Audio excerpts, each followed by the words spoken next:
नमस्कार, मैं हूं आपके साथ आलोक और आप देख रहे हैं टीवी 27 न्यूज। लोकसभा चुनाव 2024 की आचार संहिता लगने के बाद यह दूसरा मौका है कि प्रधानमंत्री मोदी उत्तराखंड पहुंचे हैं। आज वो ऋषिकेश के आईडीपीएल खेल मैदान में चुनावी जनसभा को उन्होंने संबोधित किया। इसी दौरान सार्वजनिक रैली को संबोधित करते हुए पीएम मोदी ने कहा, आज देश में एक मजबूत सरकार है। इसके तहत मजबूत मोदी सरकार आतंकवादियों को घर में घुस के मारा जाता है। जब भी हमारे पास एक कमजोर सरकार है जिस देश का हमारे दुश्मनों ने फायदा उठाया।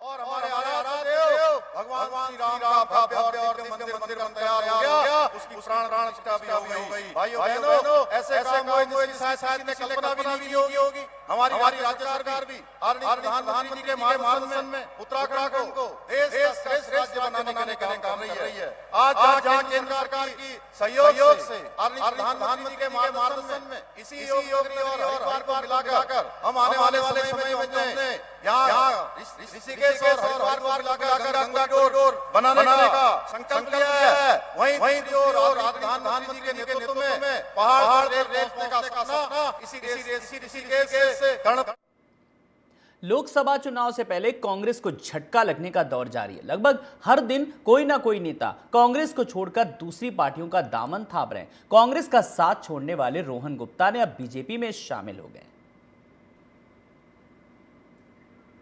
तो लगातार जिस तरीके से पलायन जारी है और अब कांग्रेस से लोग किस तरीके से किनारा कर रहे हैं, उनके अपने ही साथ छोड़ रहे हैं। वहीं कांग्रेस नेता रोहन गुप्ता बीजेपी में हुए शामिल। तो चुनाव से पहले कांग्रेस को लगातार किस तरीके से एक और झटका लगा।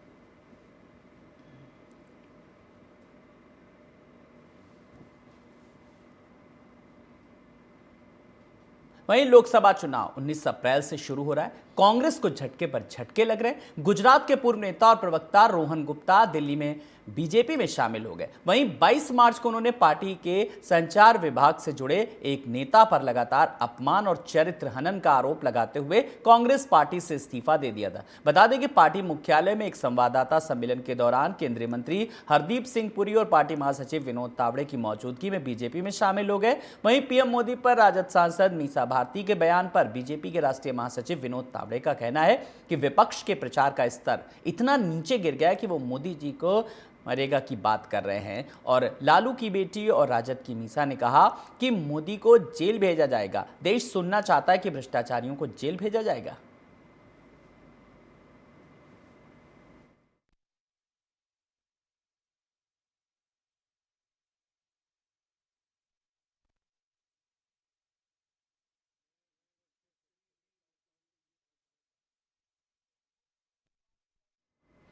वहीं यूपी के लखनऊ में नशीले इंजेक्शन की ओवरडोज से 18 साल की युवती की मौत हो गई। मृतका के परिजनों ने उसके दोस्त विवेक मौर्य पर हत्या का आरोप लगाया। परिजनों का कहना है कि विवेक स्मैक डीलर है जो मुस्कान पर स्मैक बेचने का दबाव बना रहा था। पुलिस ने आरोपी विवेक को गिरफ्तार कर पूछताछ की, जिसमें उसने मुस्कान को नशीले इंजेक्शन देने की बात भी कबूली। उसने बताया कि मुस्कान ने उसे फोन कर बुलाया था। उसने स्मैक में दवा मिलाकर इंजेक्शन खुद को और मुस्कान को लगाया था, जिससे उसकी मौत हो गई।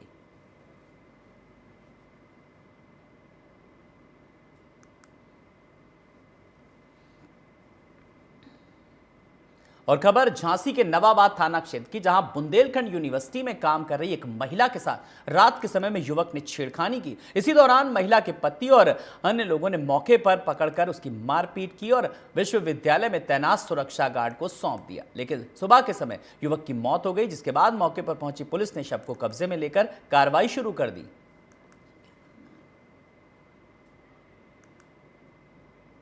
यूपी के हरदोई का एक वीडियो सोशल मीडिया पर तेजी से वायरल हो रहा है। वायरल वीडियो में साफ तौर से सुना जा सकता है कि अस्पताल में ईडी के नाम से अच्छा इलाज मिला। ईडी का इतना सम्मान और भय है कि यह बताने की जरूरत नहीं है। हम सबको भी ईडी से डरना पड़ेगा। हम तो पार्टी कहेंगे हर विधानसभा में एक ईडी के इंस्पेक्टर की नियुक्ति कर दे। देखिए कौन भाजपा का पटका नहीं डालता।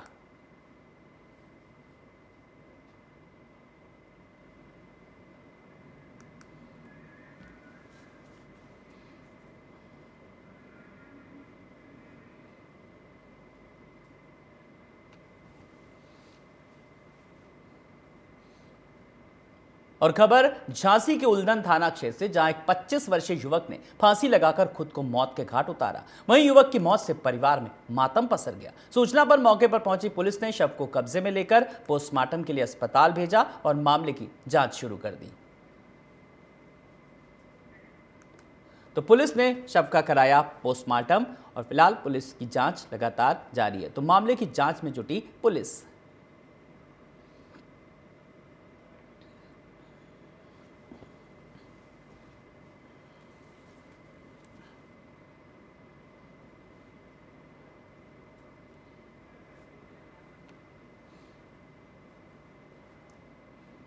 वहीं झांसी में अचानक विद्युत ट्रांसफार्मर में आग लग गई, जिसके बाद विद्युत ट्रांसफार्मर की आज पड़ोस में सड़क के किनारे बनी झोपड़ियों तक आग पहुंच गई, जिसमें रखे लाखों के सामान जलकर के खाक हो गए। वहीं स्थानीय लोगों ने बताया कि ट्रांसफार्मर से विगत कई दिनों से आग की चिंगारी निकल रही थी, जिसकी सूचना के बाद भी विद्युत विभाग के अधिकारी सक्रिय नहीं हुए।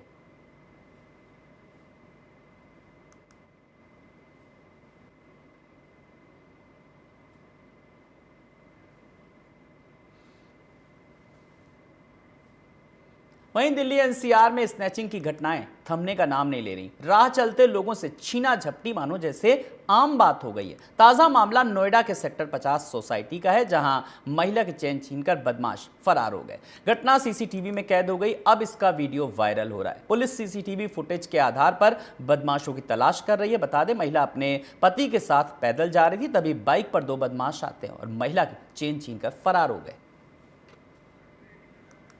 तो महिला के गले से छीन करके भागे बदमाश।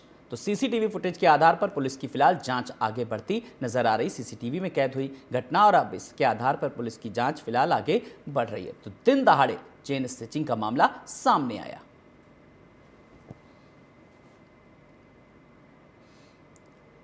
वहीं जौनपुर में पुलिस और गौ तस्करों की मुठभेड़ हो गई। पुलिस मुठभेड़ के दौरान दो बदमाशों ने फायरिंग कर दी। इसी दौरान पुलिस की जवाबी फायरिंग में एक तस्कर घायल हो गया। घायल बदमाश को इलाज के लिए अस्पताल में भर्ती कराया गया और बाकी शेष 3 गौ तस्करों को गिरफ्तार किया गया है। तीनों बदमाशों के कब्जे से तमंचा, कारतूस, देसी बम, पिकअप वाहन, मोबाइल और नकदी बरामद किए गए और आगे की जांच में फिलहाल पुलिस जुटी है।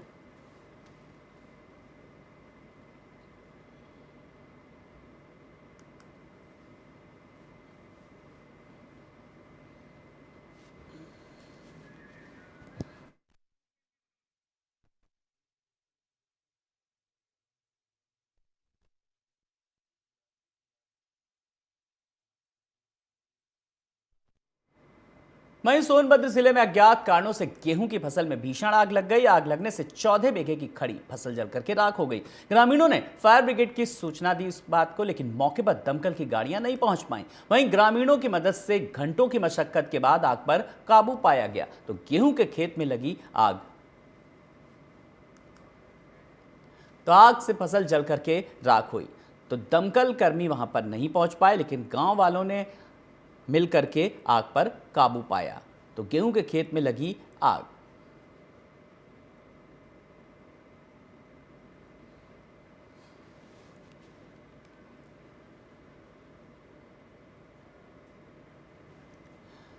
तो कड़ी मशक्कत के बाद आग पर काबू पाया।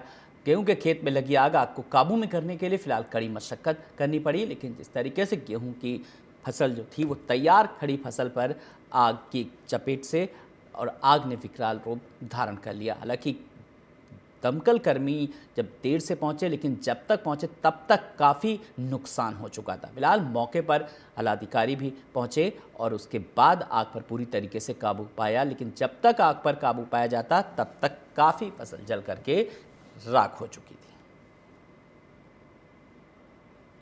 वहीं एमपी के भगवानपुरा में गणगौर माता की पूजा के लिए भक्तों की भीड़ उमड़ पड़ी। बड़ी संख्या में महिलाएं सज धज कर पूजा की थाल लिए गणगौर माता की पूजा करने के लिए मंदिर पहुंची। बता दें कि शादीशुदा महिला अपने पति की लंबी उम्र के लिए मां गणगौर का व्रत रखती हैं, जबकि अविवाहित कन्याएं अच्छे वर की कामना को लेकर व्रत रखती हैं। इसी दिन विवाहित महिलाएं 16 श्रृंगार कर भगवान शिव और माता पार्वती की पूजा अर्चना करती हैं।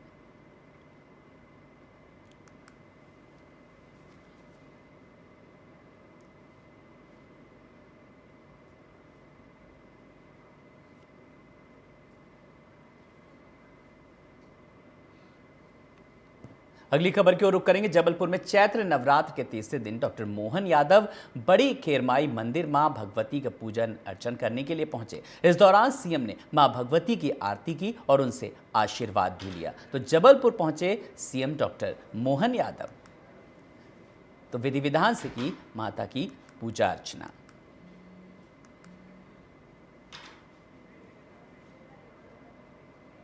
खबरें अभी और भी हैं, आगे की खबरें इस ब्रेक के बाद। आपका स्वागत है। खंडवा में शराब दुकान के पास एक कबाड़ की दुकान में भीषण आग लग गई। आग लगने से कबाड़ का सामान जलकर खाक हो गया। वहीं सूचना मिलते ही मौके पर पुलिस और फायर ब्रिगेड की टीम पहुंची। बता दें कि फायर ब्रिगेड आग को बुझाने में जुटी हुई है।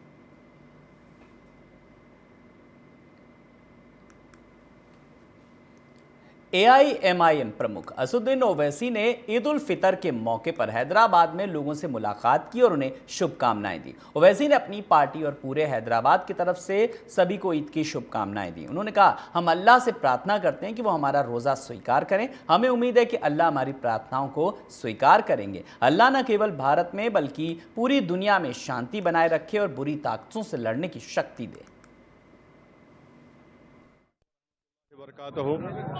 मैं अपनी जानिब से, मेरी जमात की जानिब से और ख़ास तौर से अहलियान हैदराबाद की जानिब से आप तमाम को ईद उल फितर की मुबारकबाद देता हूं और मेरी अल्लाह से दुआ है कि अल्लाह हम तमाम की रोज़ों को कबूल करे।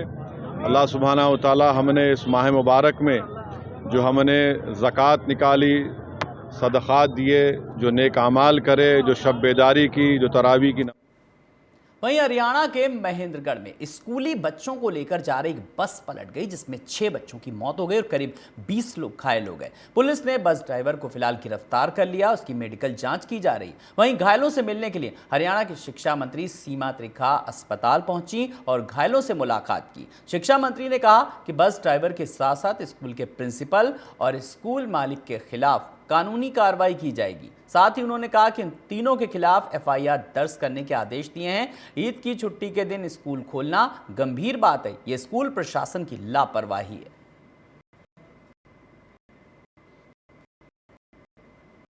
मुंबई इंडियंस के कप्तान लखनऊ सुपर को चुना लगा और सौतेले भाई वैभव पांड्या ने लगाया। वैभव पांड्या को मुंबई के इकोनॉमिक ऑफिस ने गिरफ्तार कर लिया। वैभव एक पार्टनरशिप फर्म में 4.5 करोड़ का हेरफेर करने का आरोप।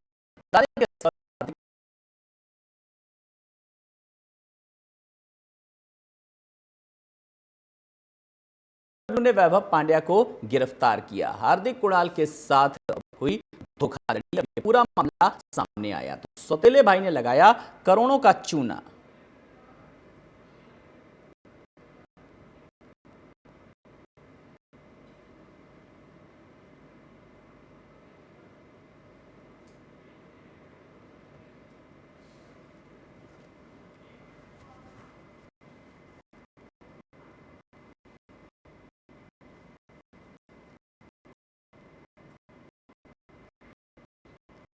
जनता मुस्लिम लोगों ने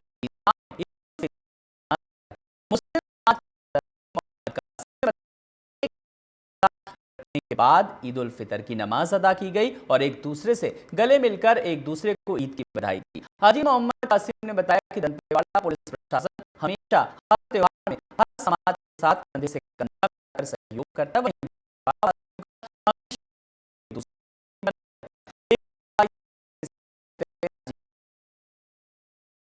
आज रामनवमी का मौका है, वहीं हमारे ईद का भी त्योहार है, तो हमें एक दूसरे के साथ मिलजुल कर ईद और रामनवमी की तमाम देशवासियों को और जिलेवासियों को बहुत बहुत बधाई और मुबारकबाद देते हैं। वहीं दूसरी तरफ कांग्रेस पार्टी के प्रदेश सचिव राजकुमार तामो और संजय विश्वकर्मा, मनीष भट्टाचार्य ने भी पुलिस समाज के, मुस्लिम समाज के सदर और लोगों से गले मिलकर एक दूसरे को ईद और रामनवमी की बधाई देते हुए नजर आए।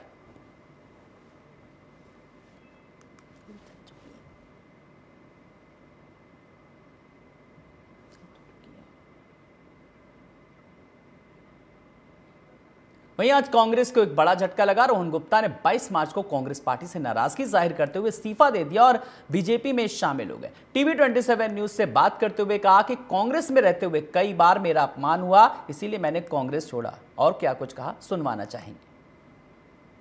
गुप्ता जो कि गुजरात से कांग्रेस की तरफ से पहले प्रवक्ता भी थे और कई बड़े दायित्व को निभाया भी है, तो अभी हाल ही में उन्हें कांग्रेस का दामन छोड़ के बीजेपी का दामन थामा है। ऐसी क्या मजबूरी आ गई जो कि अपने कांग्रेस का दामन छोड़ के बीजेपी में आए? देखिए, जिस प्रकार से ये पूरा घटनाक्रम हुआ कि दो मामले थे। एक व्यक्तिगत मामला था कि जब मैं व्यक्तिगत परेशानी से गुजर रहा था, तब जिस प्रकार से जो अभी जिनके नाम में भी राम है, ऐसे व्यक्ति ने जिस प्रकार से पूरी मैसेज देने की बात की कि रोहन गुप्ता ने जानबूझ के पार्टी की टिकट को छोड़ा, ये जो नैरेटिव किया उससे आहत था। और दूसरी बात, उनकी जो स्टाइल थी कम्युनिकेशन की, वो सनातन की हम बात करें या जो ऐसे लोगों के साथ गठबंधन करने की बात करके जिसको कांग्रेस पार्टी ने ही देश विरोधी कहा था, तो कहीं ना कहीं ये सारी चीजें इकट्ठी होकर जब आत्मसम्मान पे आया तब ये तय किया कि बस देश के खिलाफ भी नहीं जा सकते हैं, परिवार के खिलाफ भी नहीं जा सकते हैं, अब ये डिसीजन लेने का समय आ गया, इसलिए आहत होकर ये डिसीजन लिया मैंने। देखा जाए तो पहले कांग्रेस लगातार राम मंदिर को लेकर, केजरीवाल को लेकर मुद्दा बनाती रहती है बीजेपी के ऊपर। नहीं, मैं आपको वही कह रहा हूं कि जो देश की आस्था है सनातन, जो देश की धरोहर है राम, क्या राम की बात करना बीजेपी की बात करना है? आप ही खुद ही बोल रहे हैं भगवान राम सबके हैं। क्या कांग्रेस के कार्यकर्ता के भगवान राम नहीं हो सकते? मेरे घर पे 3 टाइम पे पूजा होती है, आज नवरात्रि के भी मेरे घर पे पूजा चालू है, तो क्या भगवान राम की बात करना बीजेपी की बात? यही मानसिकता लेफ्टिस्ट मानसिकता है। आपको समझना पड़ेगा कि देश के मुद्दे क्या है, आपको समझना पड़ेगा कि देश की जनता की अपेक्षा क्या है, आपको समझना पड़ेगा देश क्या चाहता है आपसे। आप विपक्षी पार्टी हो, आपको जिम्मेदारी से समझना पड़ेगा कि क्या नैरेटिव आप ग्राउंड पे कर रहे हो। हम भी व्यक्ति हैं, हम सिर्फ प्रवक्ता नहीं है, हमारा भी परिवार है, हम भी समाज में है, हम क्या मुंह लेके जाएंगे? फिर भी हमने कुछ नहीं बोला। इंटरनल पार्टी में एक सोल्जर की तरह कंप्लेन किया कि आपको नहीं करना चाहिए। आम आदमी के साथ गठबंधन गुजरात में कम से कम जो कांग्रेस का हाल हुआ आम आदमी पार्टी के कारण हुआ, आज उसको हम 2 सीट देके बैठे हैं। तो इस प्रकार के निर्णय पे निर्णय जो जनता के अगेंस्ट में, फिर भी हम चुप बैठे। जब मेरा व्यक्तिगत प्रश्न आया तब अगर 15 साल के काम के बाद में अगर पार्टी मेरे पे भरोसा नहीं करेगी उस व्यक्ति के कारण, तो मुझे बताइए मेरा आत्मसम्मान खो के मैं कैसे रह सकता हूं? तो यही दोनों चीजें थी, तो इसी कारण से 15 साल के बाद मोहभंग हुआ है। अब नई इनिंग की शुरुआत की है, ऊपर वाले से प्रार्थना करके आगे बढ़ेंगे। देखा जाए तो आपने 22 तारीख को इस्तीफे की बात की थी, लेकिन आज 11 तारीख को आपने बीजेपी ज्वाइन किया है। मैं आपको वही बोल रहा हूँ कि आज 20 दिन अगर मेरे दिमाग में ये होता कि मुझे ये करना है, तो मैं 20 दिन वेट नहीं करता।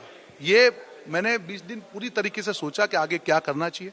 तब मुझे जब ये मौका दिया गया कि एक प्लेटफॉर्म मुझे मिले कि जहां पे मैं मेरा काम में आगे बढ़ा पाऊं, इस मौके का मैं सहर्ष स्वीकार किया और जो विजन 2047 है उसके तहत हम लोग आगे काम करेंगे। देखा जाए तो आपने बीच में मानसिक प्रताड़ना का भी केस दर्ज किया था। नहीं, केस नहीं दर्ज किया, मैंने बात की, जो मैंने आपको कहा वही। ये 2 साल से जिस प्रकार की जो घटनाएं हुई, तो कहीं ना कहीं परेशान था कि ये गलत तरीका है। आप हमारे जैसे लीडर को भी अगर इस नजर से देखा जाएगा कि हम लोग गलत हैं, तो फिर आपको अगर आपके कार्यकर्ता पर भरोसा नहीं तो देश आप पे क्यों भरोसा करेगा? तो वही है। Thank you. हमारे साथ मौजूद थे भाजपा नेता रोहन गुप्ता, जो कि अभी हालांकि में इन्होंने बीजेपी का दामन थामा है, कांग्रेस का दामन छोड़ के। इनका कहना है कि जो इनके मानसिक जो प्रताड़ना को लेकर भी कई मुद्दे उठाए थे, लेकिन इनका को कांग्रेस में फ्यूचर नहीं दिख रहा था, इसीलिए इन्हें अभी बीजेपी ज्वाइन किया है। टीवी 27 न्यूज के लिए कैमरामैन अमित के साथ आदित्य तिवारी।